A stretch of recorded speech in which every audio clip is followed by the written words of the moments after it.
Sa isang lumang bayan sa probinsya ng Laguna, may bahay na kilala sa tawag na Casa Vergara. Noong panahon ng Kastila, dito nakatira ang pamilyang may-ari ng malawak na hasyenda. Ngunit matapos ang isang masaker sa loob ng bahay, isinara ang buong ikatlong palapag at ipinag-utos na huwag nang buksan kailanman. Walang nakakaalam kung bakit, maliban sa iilang nakarinig ng mga iyak mula roon tuwing madaling araw. Dumating si Maricel, isang guro mula sa Maynila, para magturo sa bayan. Dahil mura ang renta, tinanggap niya ang alok na manatili sa Casa Vergara. Pinayawan siya ng caretaker na si Mang Ben. "Ma'am, kahit anong mangyari, huwag kayong akyat sa ikatlong palapag. At kung marinig ninyo ang kaluskos mula roon, magdasal na lang kayo." Natawa lang si Maricel, iniisip na isa lang itong lumang pamahihin. Bandang 2:00 ng umaga, nagising siya sa tunog ng mabagal na paglalakad sa taas. Malinaw na parang may mabigat na sapatos na umiikot sa kahoy na sahig. Tumigil ito sa tapat ng kaniyang kwarto at narinig niya ang mahina ngunit malamig na boses. "Bakit wala ka sa kwarto mo?"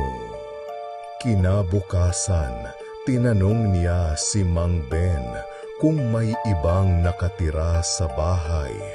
Umiling lang ito at nagsabing, "Ma'am, ang tinutukoy niya ay ang dati mong kwarto."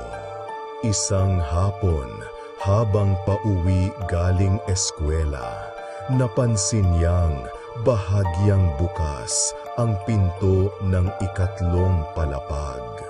Ramdam niya ang malamig na hangin na lumalabas mula roon.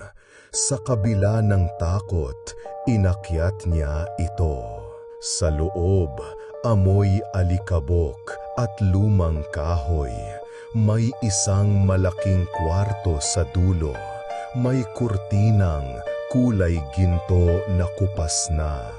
Nang hilahin niya ito, bumungad ang isang antigong kama at sa ibabaw nito may nakaupo.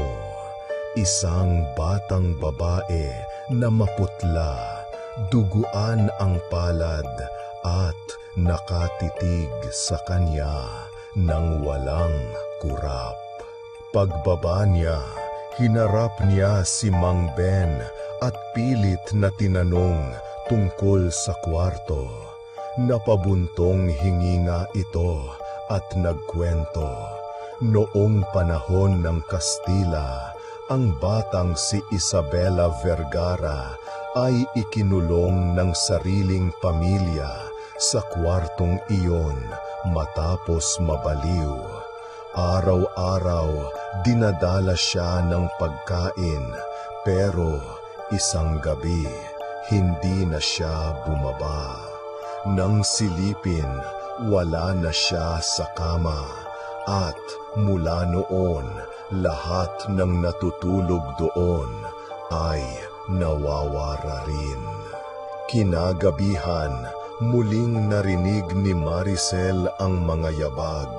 Sa pagkataong ito, mas mabilis, parang tumatakbo.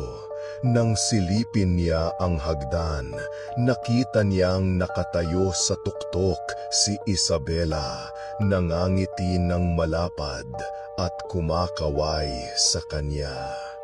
Biglang bumukas ang ilaw sa kaniyang kwarto kahit hindi niya ito binuksan.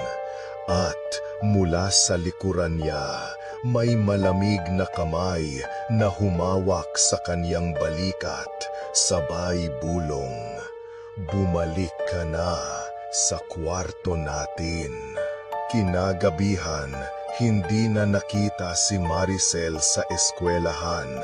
Sabi ng mga kapitbahay, nakita nilang nakatayo siya sa bintana ng ikatlong palapag, nakasuot ng lumang bestida at tila kumakaway sa mga dumadaan.